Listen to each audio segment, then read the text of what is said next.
Humans are never satisfied. But why? Why do we always want more? Why do we always want what we can't have? And a lot of times the things we want more of are material. Isn't it funny how we subconsciously think that getting certain material things is really going to fulfill us? But it doesn't. It's never enough. You're constantly chasing the next new thing. That excitement we feel when we get a new car. Yeah, it feels exciting and makes you feel joyful for the moment, but after a few weeks, maybe even a few months, it kind of wears off and you're just asking yourself like, what now? We're always chasing dopamine. We're always looking for that next high. And don't get me wrong, it's not completely a bad thing that humans are never satisfied because it encourages evolution. Think about all the great inventions that have advanced our society. But I think when our dissatisfaction causes greed and not growth, that's when it becomes a bad thing. Sometimes I'll hear people say stuff like, I'm never content. But I think what they really mean is, I'm not complacent. Because you actually should be content. Being content is a good thing. Being content just means you're in a peaceful state. You have gratitude. But when you're complacent, you don't feel like you need to change. You don't feel like you need to grow. Other reason humans are never satisfied is because of the ego.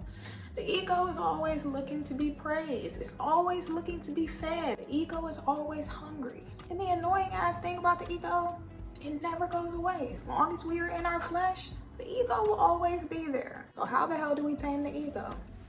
We tame it by simply not feeding into that feeling when it creeps in. We tame it by acknowledging what is godly, what is righteous. And we tame it by simply reminding ourselves that we are nothing.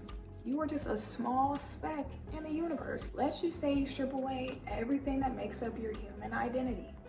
Your occupation, your name, your age, even how you look, how you talk. Strip all that away. And who are you? Your energy.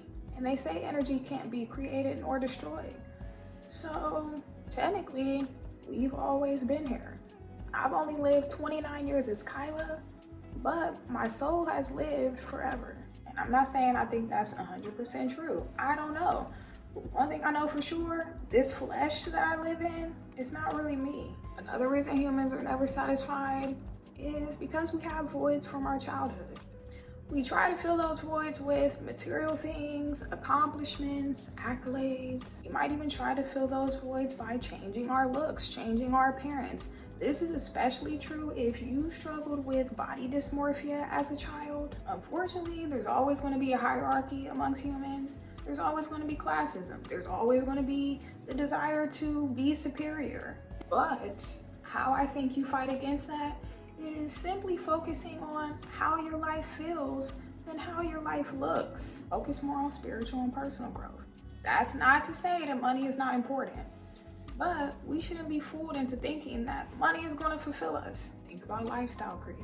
A lot of times you tell yourself, if I could just make this amount of money, and if I could live in this apartment, or if I could live in this area, I would be satisfied. But then you get to that point and you're not satisfied. You still want more. So then you get more and you're still not satisfied. And the cycle just keeps going and going. And why do you always want more? It's because your ego is always hungry. Lastly, I think marketing and consumerism in general programs us to always want more and to never be satisfied. So yeah, there you have it.